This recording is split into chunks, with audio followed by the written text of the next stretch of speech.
ये भाषण नहीं है, ये प्रेस कॉन्फ्रेंस है, प्रेस वार्ता है। कोई भी बीच में ना तो ताली बजाएगा, कोई भी बीच में ना तो नारेबाजी करेगा, कोई भी बीच में कुछ नहीं करेगा। बस शांत बैठना है, आपको सुनना है।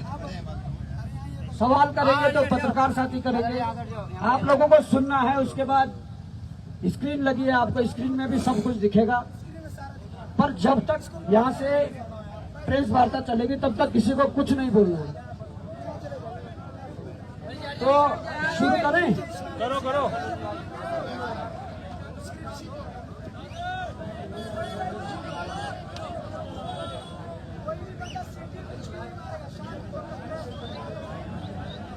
भाई लोगों, शुरू कर रहे हैं। बिल्कुल चुप रहेंगे यार। औपचारिकताओं पर न जाते हुए आज इस परेड मैदान के आंदोलन स्थल पर उपस्थित हमारे सम्मानित पत्रकार बंधु, डिजिटल मीडिया के हो, प्रिंट मीडिया के हो या इलेक्ट्रॉनिक मीडिया के हो, सभी का हार्दिक स्वागत और अभिनंदन। आपको इतनी रात को परेशानी दी उसके लिए क्षमा प्रार्थी हैं, पर मामला ऐसा था कि आप लोगों के सामने, जनता के सामने रखना जरूरी था। आप भली भांति विदित है कि आंदोलन चल रहा है, ये आंदोलन चल रहा है और इस आंदोलन में उत्तराखंड बेरोजगार संघ द्वारा इसका नेतृत्व किया जा रहा है।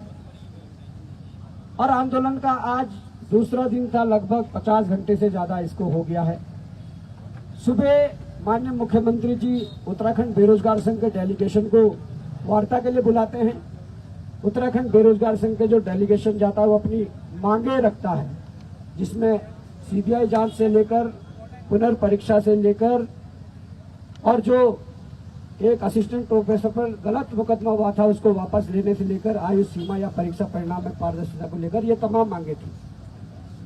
पर मुख्यमंत्री जी को शायद वो मांगे रास नहीं आई। इसके बाद होता है षड्यंत्र।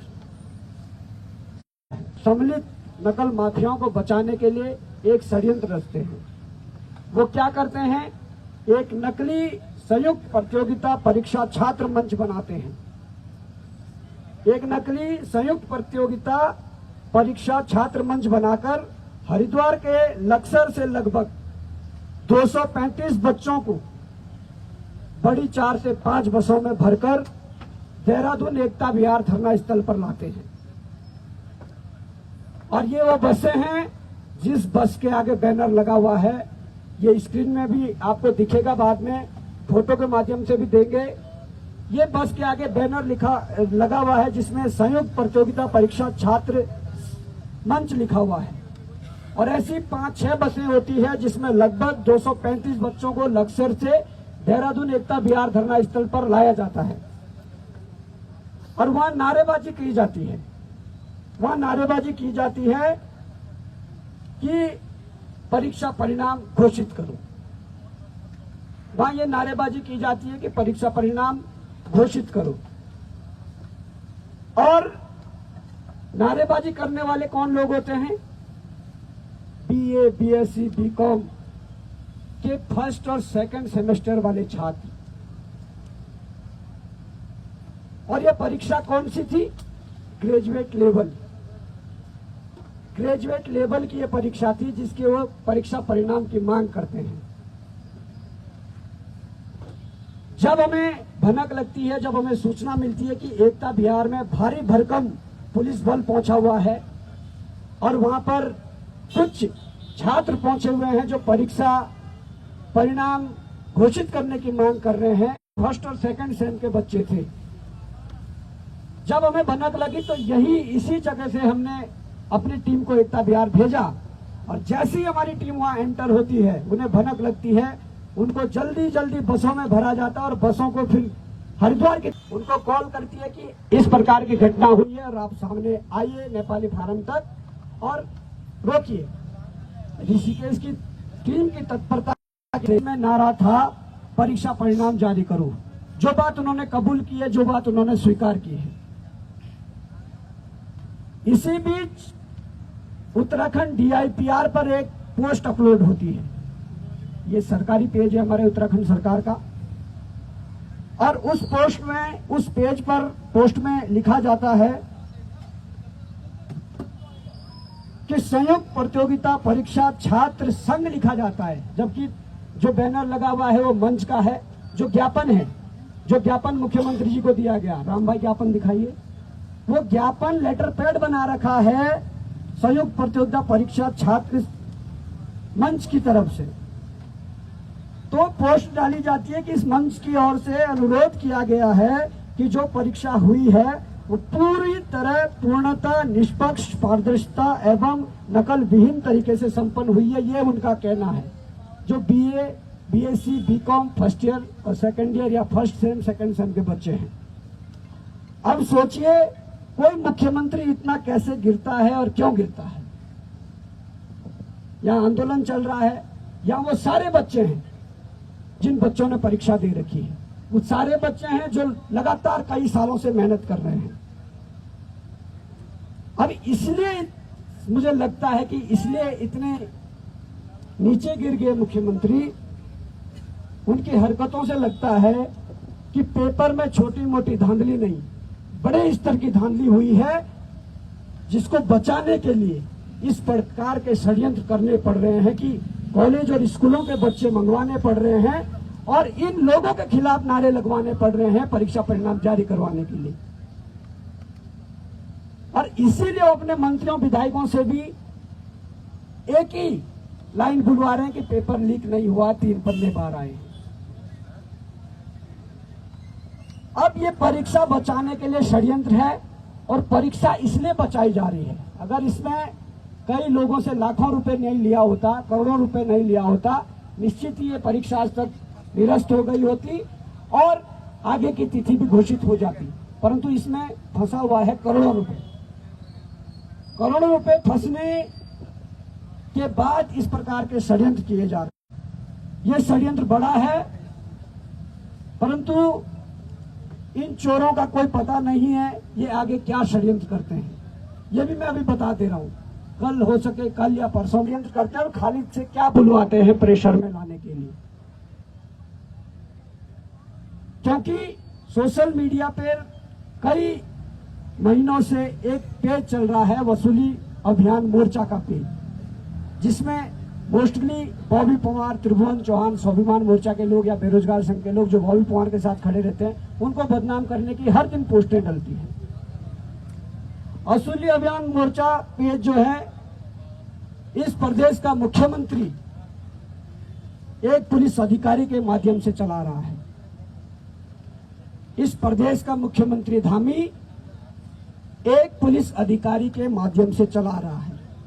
अब गजब की बात ये देखिए कि जब खालिद गिरफ्तार होता है, मीडिया के पास ये खबर देर में पहुंचती है, पुलिस के द्वारा ये खबर बाद में अपलोड की जाती है, पर वसूली अभियान मोर्चा पेज पर यह खबर पहले अपलोड हो जाती है कि खालिद गिरफ्तार हो गया है।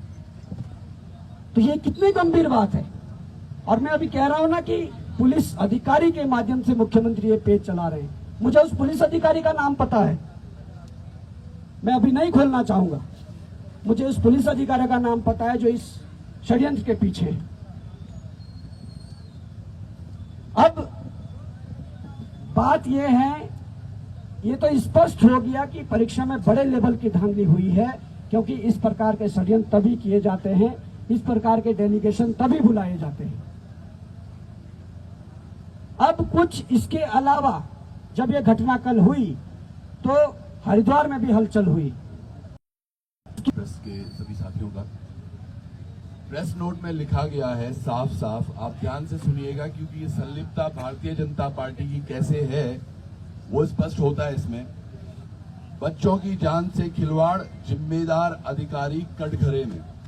हर्ष विद्या डिग्री इंटर कॉलेज लक्सर के बच्चों को 4 बजे सुबह जबरन देहरादून सीएम रोकेंगे। इसमें जिला पूर्ति अधिकारी हरिद्वार श्री तेजपाल, जिन्होंने ये खाने के पैकेट्स के ऑर्डर दिए हैं, और 400 पैकेट के ऑर्डर दिए गए कल, और 400 पैकेट वो एक प्राइवेट गाड़ी में भरे गए जिनको देहरादून के लिए रवाना किया गया। ये मान के चलिए 235 बच्चे तो देहरादून हरिद्वार से आए हैं, बाकी के बच्चे यहीं के इलाके के हैं। वो आप वीडियो में भी अभी देखेंगे कि वो कौन कौन है और कौन कौन अधिकारी उसमें भी बयान दे रहे हैं। इसमें एक महत्वपूर्ण पदाधिकारी है इनके ताजा चयनित। कृत्य न केवल बाल संरक्षण अधिनियम वो भारतीय दंड संहिता का उल्लंघन है, बल्कि बच्चों की सुरक्षा के गंभीर खिलवाड़ है। अब ये संगठन कुछ मांगे कर रहा है कि दोषी अधिकारियों पर तत्काल निलंबन व कानूनी कार्रवाई की जाए। भविष्य में बच्चों को किसी भी राजनीतिक कार्यक्रम में शामिल करने पर पूर्ण प्रतिबंध लगा दिया जाए। स्वतंत्र जांच एवं बाल आयोग की निगरानी में ये कार्यक्रम किए जाए। अब देखिए इन्होंने थोड़ा डिटेल से भी इसको लिखा है कि क्या एग्जैक्टली क्या कुछ हुआ है। ये बच्चों की जान के खिलवाड़ एवं पद के दुरुपयोग पर माननीय मुख्यमंत्री जी के कार्यक्रम में देहरादून को प्रस्थान है तो हर्ष विद्या डिग्री इंटर कॉलेज लक्सर के नाबालिग विद्यार्थियों को जबरन प्रोग्राम में शामिल किए जाने का अत्यंत गंभीर प्रकरण संज्ञान में आया है। इसमें ब्लॉक प्रमुख हर्ष कुमार दौलत, ये भारतीय जनता पार्टी से हैं, ग्राम विकास अधिकारी रामपाल तथा जिला पूर्ति अधिकारी हरिद्वार श्री तेजपाल सिंह एवं क्षेत्रीय खाद्य अधिकारी पूर्ति निरीक्षक लक्सर की प्रत्यक्ष भूमिका पाई गई है। सुबह 4 बजे विद्यार्थियों को बिना उचित सुरक्षा प्रबंध एवं अभिभावकों की अनुमति के देहरादून रवाना किया गया। उक्त प्रकरण में बच्चों की जान को जोखिम में डालते हुए उन्हें राजनीतिक कार्यक्रम का साधन बनाया गया, जो बाल संरक्षण अधिनियम के 2005 भारतीय दंड संहिता की धारा 336, 337, 120B एवं अन्य लागू प्रावधानों के स्पष्ट उल्लंघन है। ये इसमें और भी है, वो मैटर आपको दिख जाएगा अभी। पर समझने वाली बात ये है, ये तमाम तंत्र का इस्तेमाल करते हैं। सोचिएगा जब हमारे यहाँ से पहला जो टीम गई थी इनके पीछे, जब पहली बार कोशिश की गई इनको रोकने की, तो ये लोग भागे और जॉली ग्रांड ये कौन सा चौक है, मोहकमपुर फ्लाईओवर के पास पहले इनको रोका गया। सोचिएगा हमारा प्लान ये था कि वहीं पर पड़ताल की जाए, लेकिन पुलिस की मदद से उन गाड़ियों को वहां से आगे भेजा गया। गाइस आराम से थोड़ा देख के, पुलिस की मदद से उनको वहां से आगे भेजा गया उन गाड़ियों को, और उसके बाद इनको संज्ञान में नहीं था। लेकिन ये तंत्र देखिएगा, पुलिस का भी इस्तेमाल हो रहा है, खाद्य पूर्ति अफसर का इस्तेमाल हो रहा है, और इन तमाम लोगों को ये बोला गया है कि भैया आप तो 400 पैकेट आपको खाने के देने हैं गाड़ी में। तो ये तमाम चीजें हैं, ये एक ही तरफ इंगित करते हैं, इशारा। ये किसी भी तरीके से उन युवाओं को ओरिजिनल बताने का प्रयास किया जा रहा था, और वो वीडियो में भी आप देखेंगे, और इसमें 2-3 अधिकारियों के भी बयान है जो आपको और स्पष्ट करेंगे। धन्यवाद। अभी हम एक दो सवाल भी ले लो यार जी। खबर आई है कि हरिद्वार में कुछ एग्जाम सेंटर में जो है जैमर खराब थे या वहाँ पे लगाए नहीं गए। देखिए ये खबर सच्ची है। जिस सेंटर से वो एक स्क्रीनशॉट जो बाहर आए 3 पन्ने, उसके अलावा अधिकतर सेंटर ऐसे थे जहां 4G जो जैमर है उसका यूज किया गया, जबकि आजकल हर एक क्षेत्र में 5G नेटवर्क चलता है जो कि 4G जैमर उसे रोकने में सक्षम है। और इस प्रकार की गतिविधि अगर एक सेंटर में हुई है तो कई सेंटरों में वो हो सकती है। बॉबी भाई, खालिद जी की गिरफ्तारी हो गई है, उसके बाद भी अब जो मास्टरमाइंड बोला जा रहा है पुलिस की तरफ से, उसकी गिरफ्तारी होगी और 1-2 की गिरफ्तारी और सुनिश्चित होनी है। देखिए अगर खालिद जी की गिरफ्तारी हुई है और पुलिस मास्टरमाइंड किसी औरों को बता रही है, तो स्पष्ट हो गया कि बड़े लेवल पर पेपर की खरीद फरोख्त हुई है, बड़े लेवल पर पेपर बिका गया है, बड़े लेवल पर धांधली हुई है। तो इस बात को स्वीकार कर लेना चाहिए। पर मुझे ऐसा लगता है कि जो मुख्यमंत्री जी चाहते हैं कि फर्जी बच्चे बनाकर, फर्जी अभ्यर्थी बनाकर अगर लक्सर से 235 बच्चों को भरकर लाओगे, उनसे नारेबाजी कराओगे, तो क्या सच्चाई सामने नहीं आएगी? मीडिया मैनेजमेंट एक हद तक कर सकते हो, पर हमारे खुफिया तंत्र को नहीं तोड़ सकते हैं। हमें तो दिन में ही खबर लग गई थी कि हरिद्वार में इस प्रकार की चीजें, पर मैंने दिन में सोचा कि मुख्यमंत्री से मिलने आ रहे हैं और फोटो खिंचवा के मोदी जी को भेजना चाह रहे होंगे। पर यह भनक तो मुझे बाद में लगी जब एकता विहार पहुंचे कि इस प्रकार का इनका कार्यक्रम है। हमारा भी तंत्र है, ठीक है, ईश्वरी कृपा से सारे पता लग जाता है, परंतु इस प्रकार की जो कार्रवाई है मुख्यमंत्री के द्वारा ये सीधे सीधे इंगित करती है कि बड़े स्तर पर पेपर की खरीद फरोख्त हुई है, बड़े स्तर पर पैसा लिया गया है। उन लोगों को बचाने के लिए, उस पैसे को बचाने के लिए इस प्रकार के प्रपंच रचे जा रहे हैं। अच्छा, आगे क्या रणनीति रहेगी? देखिए, साफ रणनीति है। बेरोजगार संघ की मुख्यमंत्री यहाँ पर नंगे हो गए हैं, उनकी पोल खुल गई है। अब भी अगर उनके पास कुछ बोलने के लिए बचता है, सारे स्क्रीनशॉट है, सारे एविडेंस है, वो चश्मदीद गवाह उनके जो बच्चे हैं जो आए थे, उनके बयान हैं, जिन्होंने कहा कि हमें जबरदस्ती लाया गया, ठग कर लाया गया और हमसे नारेबाजी करवाई गई कि परीक्षा परिणाम जारी करो। तो ये क्या था? ये सीधा सीधा कहीं ना कहीं ये उन माफियाओं को बचाने का रास्ता है, जिन माफियाओं के लिए इतने युवा सड़कों पर लड़ रहे हैं। इसके अलावा कोई किसी का सवाल? सर, आपको लगता है कि देहरादून जिले में पेपर लीक हुआ या अन्य जिलों में पेपर लीक हुआ है? देखिए, जिस प्रकार की ये चीजें सामने आई है और जो बचाने के लिए जो प्रपंच रचे जा रहे हैं, इससे ये साबित होता है केवल यही पेपर नहीं, ये नकल रोधी कानून तो इसका इनका ढकोसला था, ये तो एक दिखावा था। लगातार पेपर लीक हो रहे हैं, सब पेपर सेट हो रहे हैं, सब में पैसे लिए जा रहे हैं। और अगर वो लोग सामने आना चाहेंगे, जिन्होंने हमारे पास बोला है कुछ बच्चों ने कि उन्हें मुख्यमंत्री आवास से तक 15 लाख के ऑफर आए थे परीक्षा के लिए, अगर वो सामने आना चाहेंगे तो जरूर 1-2 दिन में वो भी सामने आएंगे। अगर नहीं आना चाहेंगे तो हमें किसी माध्यम से कुछ ऐसे एविडेंस दें, हम जनता के सम्मुख रखेंगे, मीडिया के सम्मुख रखेंगे, क्योंकि लोगों को ये डरा रहे हैं, लोगों को गलत फंसा रहे हैं। तो ये इसके बाद क्या आप इसी तरीके से धरना प्रदर्शन करोगे, न्यायालय का रुख भी करोगे? देखिए, न्यायालय का रुख भी होगा, लोकतांत्रिक तरीके से आंदोलन भी होगा और युवाओं को अब आह्वान भी होगा कि जो युवा ये सोचकर बैठा था कि एक आध सीट बिक गई होगी या पेपर कैंसिल होगा तो उनका नंबर आ जाएगा, अब उन युवाओं को जागने की जरूरत है, उनके अभिभावकों को जागने की जरूरत है कि ये पेपर छोटे स्तर पर नहीं, बड़े स्तर पर बिका गया है। अगर इसके लिए इतना बड़ा मैनेजमेंट किया जा रहा है, फर्स्ट सेम और सेकंड सेम के बच्चों को लाकर नारेबाजी की जा रही है रिजल्ट निकालने के लिए, तो आप समझो कि कितना बड़ा स्तर का इसमें करोड़ों रुपए का घोटाला हुआ। अच्छा, ये जो अभी जो घटनाक्रम हुआ है, ताजा घटनाक्रम, तो इसके संदर्भ में कल क्या रणनीति है आपकी कल के लिए? देखिए, कल साफ रणनीति है, आज यही सो रहे हैं, कल भी यही सोए थे और कल नया सवेरा है।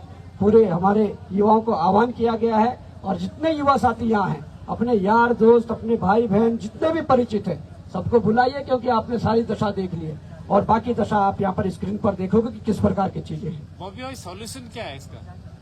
सॉल्यूशन क्या है? हम लंबे समय से मांग कर रहे हैं, आप सीबीआई जांच करिए। सीबीआई ये लाना नहीं चाह रहे, क्योंकि इन लोगों के कितने लोग उसमें फंसेंगे, इसलिए ये लाना नहीं चाह रहे। आप सीबीआई लाइए। आज तक इस डर से सीबीआई आप नहीं ला रहे थे, क्योंकि आपके लोगों पर अंगुली उठती थी। पर मैं आज के अखबार में पढ़ रहा था, आज के अखबारों में इशारा बॉबी पवार की तरफ भी किया गया था कि बॉबी पवार पर शिकंजा कसा जाएगा। तो अब तो सीबीआई लाने में कोई हर्ज नहीं होना चाहिए, कोई दिक्कत नहीं होनी चाहिए। आप उत्तराखंड में सीबीआई लाइए और बॉबी पवार से शुरुआत कीजिए। बॉबी पवार से सीबीआई जांच की शुरुआत होनी चाहिए और उसके बाद इन दलालों, इन माफियाओं की सबकी जांच होनी चाहिए, तब जाकर इन युवाओं के भविष्य को बचाया जा सकता है, नहीं तो नहीं। जिस तरीके से आज आंदोलन को रोकने के लिए प्रपंच रचा गया, कल भी ऐसा हो सकता है, तो कल की क्या तैयारी है बेरोजगार संघ की? बिल्कुल हो सकता है। जब लक्सर से यहाँ बच्चे कई बसों में भर भर कर पहुंचाए गए, ये कुछ भी कर सकते हैं। मैंने बताया ना कि खालिद गिरफ्तार हुआ है, खालिद से कुछ भी बुलवाया जा सकता है, दूसरा कोई षड्यंत्र रचा जा सकता है। ये लोग नंगे हो चुके हैं, इनका इंटेलिजेंस नंगा हो चुका है, मुख्यमंत्री नंगे हो चुके हैं, इनके लोग नंगे हो चुके हैं। जिस प्रकार से हमारी टीम इनके पीछा करने गई, जिन्होंने ये पूरा रिकॉर्ड करके लाया बच्चों के जो बयान थे, जिस प्रकार से पुलिस प्रशासन के द्वारा हमारे लोगों को गिरफ्तार करने की कोशिश की गई, उनको परेशान करने की कोशिश की गई और पुलिस सुरक्षा में उन बसों को निकलवाया गया, इससे साफ साबित होता है कि ये वर्दी में भाजपा का काम कर रहे हैं। ये पट्टा नहीं डाला हुआ, बस भाजपा का काम कर रहे हैं वर्दी में। तो कल की क्या तैयारी है बेरोजगार संघ की? कल की तैयारी है, बड़ी मात्रा में युवा आएंगे और अपने आंदोलन को अंजाम तक पहुंचाएंगे। देखिए, एक और चीज है इसमें थोड़ा मैं ऐड करना चाहूंगा प्लीज। जैसे कि आप सबको मैं एक थोड़ा सा क्वेश्चन भी है, समझिएगा। मुझे नहीं लगता कोई बेरोजगार युवा आज तक धामी जी से डायरेक्ट फोन पर बात कर पाया हो या किसी भी माध्यम से, ओएसडी या किसी भी अन्य के। आज जब बेरोजगार संघ की डेलीगेशन मुख्यमंत्री धामी से मिलने गई तो उन्होंने, जो अध्यक्ष हैं बेरोजगार संघ के, उनसे एक बात कही थी, वो क्या बात थी राम जी, आप बताएंगे जरा। देखिए, बात यही थी, उन्होंने कहा है कि इस परीक्षा को एक तरह से दोबारा ना कराने को लेकर कई जो छात्र हैं उनको जो है डायरेक्ट कॉल किया जा रहा है मुख्यमंत्री पुष्कर सिंह धामी को। तो मुख्यमंत्री धामी जी को डायरेक्ट फोन किया जा रहा है उन बच्चों के द्वारा 1905 पे तो कॉल मिलता नहीं है जिन्होंने 15 लाख दिए हैं। ठीक आप है। सीधी बात है। बिल्कुल। दूसरा, निराधार और गलत तथ्य प्रस्तुत करने वालों पर नकल रोधी कानून अप्लाई होता है। सो मुझे लगता है इसकी शुरुआत यकीनन DIPR और इनके जो तमाम पेजेस हैं जो वसूली अभियान मोर्चा भी चला रहे हैं, वही धाकड़ धामी का पेज भी चला रहे हैं, इन पर भी ये बराबर कानूनी कार्रवाई होनी चाहिए। आप थोड़ा वीडियोस अब देखेंगे वन बाय वन। बहुत बहुत धन्यवाद आपसे। स्वामी सरकार होश में, स्वामी सरकार होश में। गाइस प्लीज, अभी ये नहीं हुआ है। ये देख लो भाई अब। ये प्रपंच है, वही तो वो प्रपंच क्रिएट कर रहे थे। इसका साउंड पहले से प्ले कीजिएगा प्लीज। गाइस प्लीज आराम से बैठ जाइएगा। आराम से सुन लीजिएगा पहले। कोई भी शोर नहीं मचाएगा और सीटी नहीं बजाएगा प्लीज। इत्मीनान से देखिएगा प्लीज। साउंड खोल दीजिएगा स्क्रीन का। कोई भी आवाज नहीं करेगा प्लीज।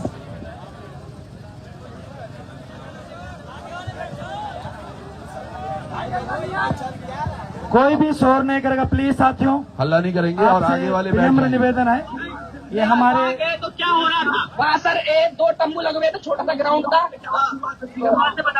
सुबह से सर हम कॉलेज आए, कॉलेज से हमें बुलाया गया, कहा गया कि सभी लड़कों को देहरादून जाना है। देहरादून में हमने पूछा सर क्यों? उन्होंने कहा गया कि CM सर आएंगे, थोड़ा डिस्कशन होगा और एक कंपटीशन होगा रेस का, और उसके आपको सर्टिफिकेट भी दिए जाएंगे, उसका लाभ भी होगा आपको। यह कहकर हमें भेजा गया। एक बात पहले प्रोफेसर से सुन लीजिएगा प्लीज। सर वहाँ से पेपर लीक के बारे में हमसे कहा गया कि आपको ये बोलना है कि पेपर का रिजल्ट घोषित करो। इस बात के नारे लगवाए गए, पेपर का रिजल्ट घोषित करो, पेपर का रिजल्ट घोषित करो, ये नारे लगवाए गए जी। जबकि आपने कोई पेपर नहीं दिया। सर हमें पेपर लीक के बारे में कोई इंफॉर्मेशन नहीं थी और ना हमने पेपर लीक को लेकर कोई ऑफिशियल स्टेटमेंट दिया।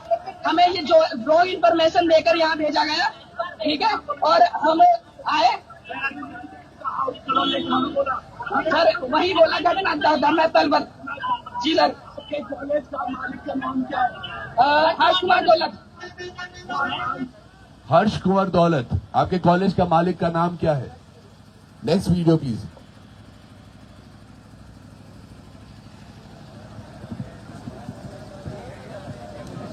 ये सुबह जब बस तैयार हो रही थी, आगे प्लीज।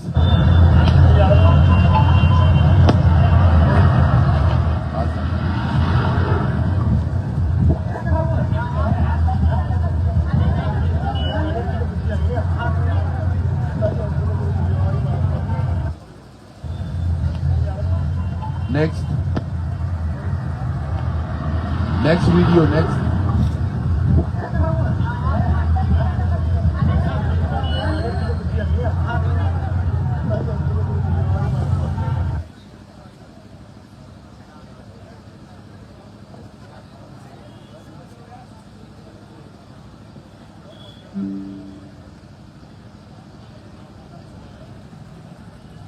जो लोग विरोध कर रहे हैं, परीक्षा को रद्द करने का समर्थन कर रहे हैं, मैं उनका विरोध करता हूं। मैं ये कहना चाहता हूं कि पेपर या परीक्षा रद्द नहीं होनी चाहिए। जिन बच्चों ने 2 साल 3 साल से मेहनत करी है, और वो बच्चे ऐसे हैं, कुछ बच्चे ऐसे हैं जो ओवरेज होने वाले हैं, तो उनका क्या होगा अगर परीक्षा रद्द होती है? मेरा कहना यह है, जहाँ से पेपर लीक हुआ है, जिन लोगों के पास वो पेपर पाया जाए या जिनका भी उससे संबंध है, उनके खिलाफ उचित कानूनी कार्रवाई करते हुए उनके खिलाफ मुकदमा दर्ज करके उन्हें दोषी करार दिया जाए। और जो बच्चों ने पेपर दिया है, उनको, जो बच्चे उसमें पास होंगे, उनको पास करके उनको नियुक्ति दी जाए। जो नकल विरोधी कानून है, बहुत सोच समझ के बनाया गया है और उस पर बहुत रिसर्च करके बनाया गया है। ये नकल विरोधी कानून ऐसे नहीं बनाया गया कि हवा में कोई तीर चला दिया जाए। बॉबी पवार जी अपने आप को फेमस करने के लिए इस तरीके की रणनीति अपना रहे हैं और मैं चाहता हूं कि उनका विरोध करना चाहिए और जिन बच्चों ने पेपर दिया है उनके समर्थन में हमें बात करनी चाहिए, ना कि इस परीक्षा को रद्द करने के लिए बात करनी चाहिए। कि आप यहाँ पे देख रहे हो स्टूडेंट्स सभी अपनी बातें रख रहे हैं यहाँ पे कि अभी जैसे 21 तारीख को हमारा एग्जाम क्लियर हुआ था, तो उसमें कुछ लोग हैं जो बोल रहे हैं कुछ पार्टीज के कि ये जो एग्जाम है इसको रद्द करके दोबारा से करना चाहिए, आंदोलन की दोबारा से होगा।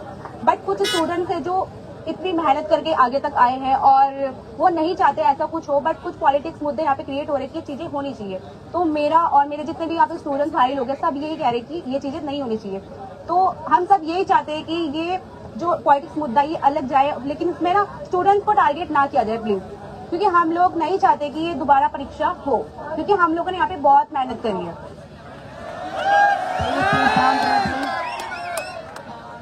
ये खालिद के भाई हैं, सुनिएगा इनका क्या कहना है उनकी गिरफ्तारी पर। पहले कोई पेट्रोलियम पे इसकी नौकरी लगी थी और ऐसा किसी को भी नहीं, जबकि मेरा रिश्तेदार है, मेरा भाई है, और जरा सा भी मालूम नहीं था। ये तो खुलासा अब ये जो पेपर लीक हुआ इससे हमें मालूमात हुई, और मालूमात में होने के बाद में हमारी जितनी भी यहाँ प्रशासन टीम आई है, पुलिस आई है, एसडीएम आई है, उनका पूरा सहयोग हमने किया है। सच्चाई सामने आने पर आज खुलासा हो जाएगा जो सच है नहीं। जैसे हमने 1-2 बार संपर्क किया तो मालूम हुआ कि भाई वो इसका मास्टरमाइंड नहीं है, कोई और है। तो हमने ये कहा कि सामने आने के बाद में सच्चाई जो होगी उसके गिरफ्तार होने के बाद में भाई साहब इसकी जो है सच्चाई सामने आएगी कि कौन दोषी है और कौन दोषी नहीं है। जो वो बच्चे बोल रहे थे कि हमें टारगेट न किया जाए या परीक्षा परिणाम जारी किया जाए, वो सारे बच्चे BA first sem second sem के हैं। तो आप जान सकते हैं किस प्रकार की स्क्रिप्ट धामी के द्वारा लिखी गई है। और ये स्क्रिप्ट पुरानी नहीं है। अभी नताशा का एक वीडियो आप सब लोगों ने देखा होगा। नताशा कहती है कि एक वीडियो मुझे बनाना है प्रमोशनल, जिसपे उसने तारीफ करनी है धामी सरकार कितना अच्छा काम कर रही है आपदा में। तो इन युवाओं को भी पूरी तैयारी करवा के आए होंगे, क्योंकि उनके पुराने पाप और नए पाप सब एक साथ हैं। प्लीज आगे शांत। नेक्स्ट पहले पूरा सुन लीजिएगा प्लीज।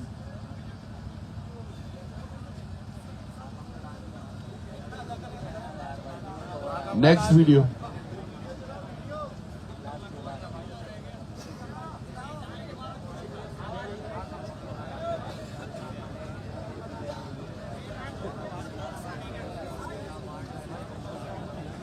एक और है, वो कुछ फोटोज भी होंगे। फोटोज DIPR पे जो फोटो डली थी प्लीज उनको दिखाने का भी कष्ट करें।